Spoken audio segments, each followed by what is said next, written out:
Le jeune ailier gauche sénégalais, Amara Diouf, est dans une situation très compliquée avec son club Génération Foot.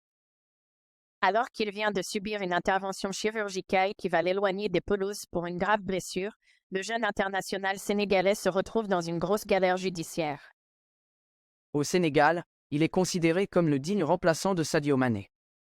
Âgé seulement de 16 ans, Amara Diouf est un talent sur qui a explosé en 2023 avec notamment la sélection U17 à la CAN de la catégorie remportée et surtout dans les tournois internationaux des académies. Joueur de Génération Foot, mythique centre de formation dans le pays depuis 2017, le jeune crack de Pikine a crevé les yeux lors des matchs contre les équipes de jeunes des grands clubs comme le Real Madrid et Dortmund. Meilleur joueur de la récente Coupe d'Afrique des Nations U17, Amara Diouf a attiré l'attention des grands clubs et de grandes agences. Après avoir démarré avec la sélection nationale à des Lions de la Teranga à seulement 15 ans. Il a fini par céder aux avances d'une grande agence de joueurs, en l'occurrence la Dodici Sport Management International, basée en Uruguay. Sans doute séduit par les propositions alléchantes de l'agence représentée par Alberto Simonian. Amara Diouf et ses parents ont décidé de tourner le dos à Génération Foot.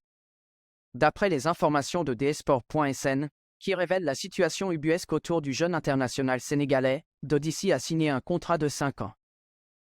Avec les parents du joueur, 30 novembre 2022 au 30 novembre 2027.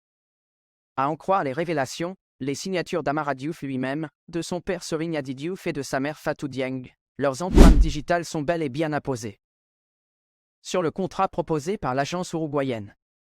Si d'aucuns peuvent estimer qu'il s'agit d'une bonne nouvelle pour le jeune joueur, il faut noter que la pratique va à l'encontre des règles de la FIFA.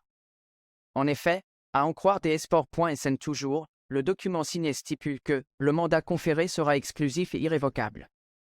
En d'autres termes, l'intermédiaire est désigné comme seul et unique mandataire par les parties afin de gérer intégralement les éventuels contrats de transfert des droits fédératifs et patrimoniaux et ou de cession en prêt du joueur précité et ou les contrats de publicité ou tout autre contrat dont le joueur pourrait tirer des avantages économiques.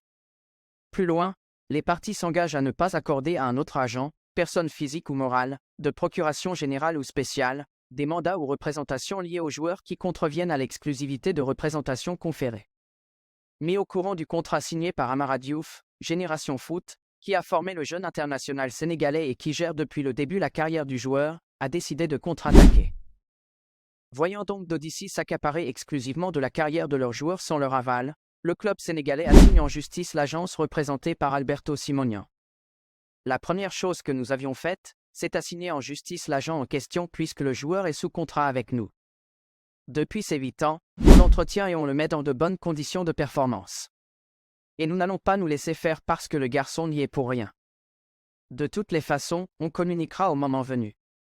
Je ne peux pas en dire plus, a confié Malik Touré à nos confrères de dsport. Il s'agit d'une sacrée situation qui ne fait pas du bien à la carrière de Diouf, qui va d'ailleurs être loin des pelouses durant les 9 prochains mois. En effet, victime d'une blessure au ligament croisé d'un genou, Amara Diouf, qui réside en Espagne avec ses proches, a été opéré à Barcelone sous l'étroite direction de l'agence avec qui il a signé depuis novembre 2022. Tout ça n'est pas du goût de Génération Foot qui n'était même pas au courant de cette intervention chirurgicale. On verra jusqu'où ira cette affaire.